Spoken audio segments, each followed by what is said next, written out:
скъпо, излиза някъде 13 лева. Може не съм се качал на лифт от малък карандила, лифта стария. И аз бях много малък и се откачи. Те бяха седалки само. Откачи се предпазното желязо на седалката и сега малко ме е страх, честно казано. Ау, тук се сме на колко? Примерно на есената сграда, ако е 2 по 7, може би 12 етажа, ако етажа е по 3 метра, ние сме тук на по-високо, ние сме на, не знам, 60-70 метра.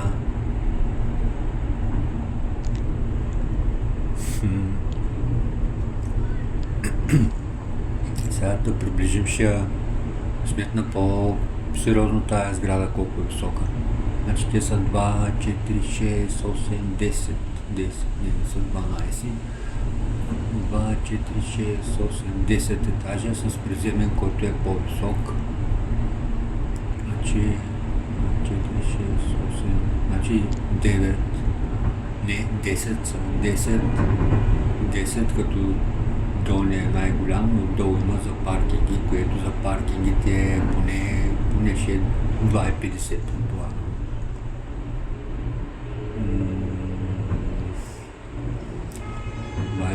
Между 2,50 и 3 метра средно. Това са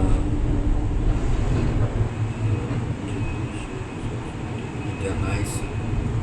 Това са близо с това допълнение отгоре 30 на метра и тук има още 15. Значи може би 45 метра, 50 метра. Боже, малко е страшничко. Малко е страшничко да ти кажа. Вау, и така си сам особено в кабинката. Аз мисля, че е по-кратко. Това нещо ще ме отбруса май. Леле, това като гледам много надолу отива.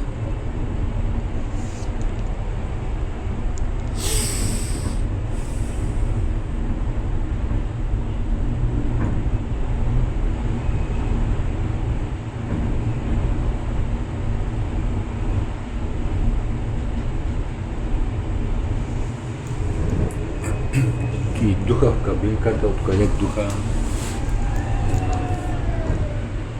сериозно духа. Няма вгоре, все пак духа. Духа от нижене има около майко му.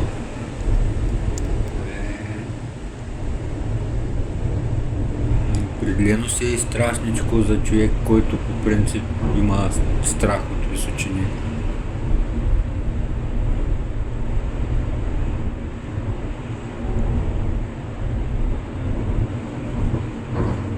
Дали човек е по-близо до Бог, така или не. И се разминаваме с кабинки, обаче аз не ги следя, ама почти всички май са празни. Ето празна кабинка и сега ще ги поглеждам. И поскърцва това чудо. Тук е още една празна кабинка. И вънка се духа. Виждане. Значи, тук, особено в горните точки,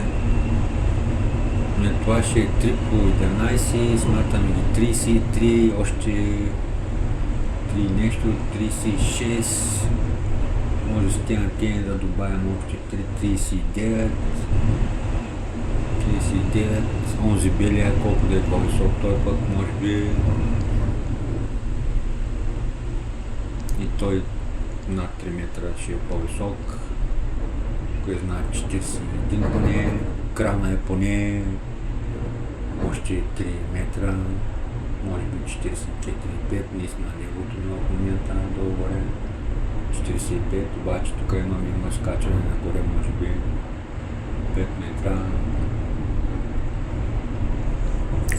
50 на метра и долу около това, не знам, морето трябва да е начин. И сега започва слизането надолу. Значи 50 метра над морето. Пък да летиш с нещо, самолет, коли там, не знам въобще. Ето и тая кабинка е празна от среща. Старая се сега да съм в момента единствения, който се воза на всички тези кабинки, които изобщо не са малко. Сега да се направим едно тестче. До тук колко сме минали такива големи стълба свързани, може би 10. Общо взето няма между стълбия, като гледам се разминаваме с 1, 2, 3, 4, с чему точно 5 кабинки. Много са хвата кабинката. 5 кабинки, боята отвънка. 5 кабинки. Аз съм 6-та и отсреща идва 7-ма. Значи той ако са 10 между стълбия, поне 7 кабинки. По 10, 70 кабинки.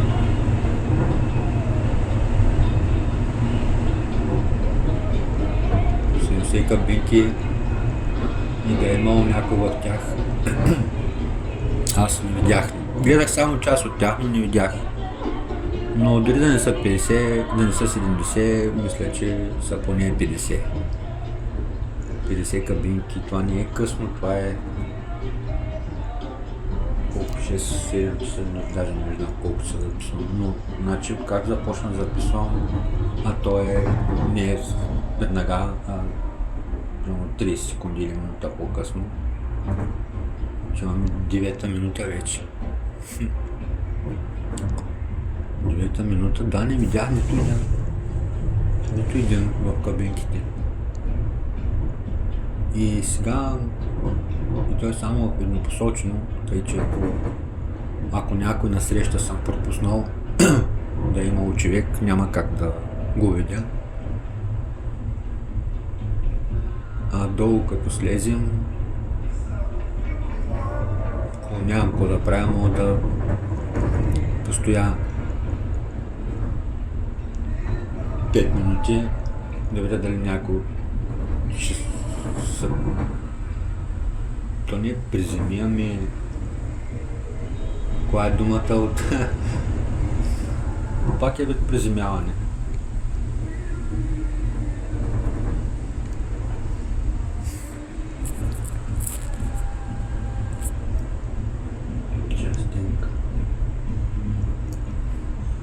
Смятате нещо, както се клатят сега, духа, ама не е чак няколко. Тук ако духа в буря, тази кабина вземе да задуха в буря, както минава покрай стълба и абсолютно може да е заши в стълба.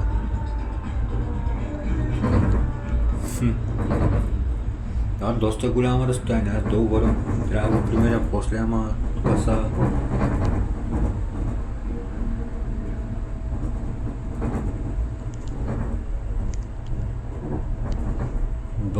минути с една скорост от може би 25 км в час. Не знам де и колко ще е 12 минути.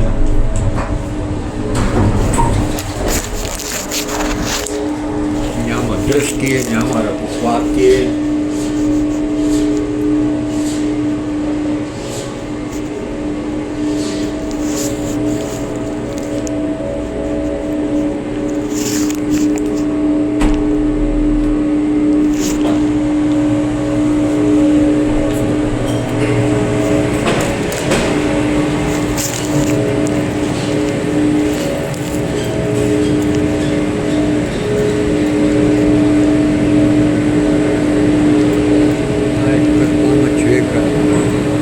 са качили точно.